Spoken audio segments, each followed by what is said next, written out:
एक बार की बात है। भगवान विष्णु अपने वैकुंठ लोक में विराजमान थे।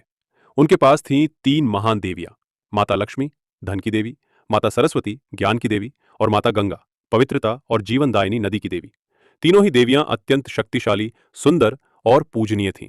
लेकिन एक दिन तीनों में इस बात को लेकर विवाद हो गया कि कौन सबसे श्रेष्ठ है, कौन भगवान विष्णु को सबसे प्रिय है। सरस्वती माता बोली, बिना ज्ञान के धन व्यर्थ है और ना ही कोई धर्म हो सकता है। मैं ही सच्ची शक्ति हूं जो ब्रह्मा को भी सृजन की शक्ति देती हूं। लक्ष्मी माता बोली, लेकिन बिना धन और वैभव के कोई भी कर्म यज्ञ या पूजा संभव नहीं। मेरी कृपा के बिना तो देवता भी दरिद्र हो जाएं। गंगा माता बोली, तुम दोनों की बात सही है, लेकिन मैं वो हूं जो पापों का नाश करती हूं। मुझे धरती पर लाने के लिए तपस्वियों ने वर्षों तप किया। मेरी पवित्रता ही सच्चा मोक्ष है। तीनों में बहस पड़ने लगी। भगवान विष्णु शांत बैठे सब सुन रहे थे। अंततः वे मुस्कुराए और बोले, जो अपने अहम को छोड़ दे वही मेरे लिए प्रिय है।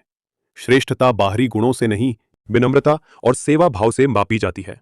भगवान विष्णु ने तीनों को समझाया कि हर देवी की अपनी विशेषता है और धन, ज्ञान और पवित्रता तीनों ही जीवन के लिए आवश्यक हैं। अंत में तीनों देवियों ने अपने अहम को त्याग दिया और एक दूसरे की महत्ता को स्वीकार कर लिया।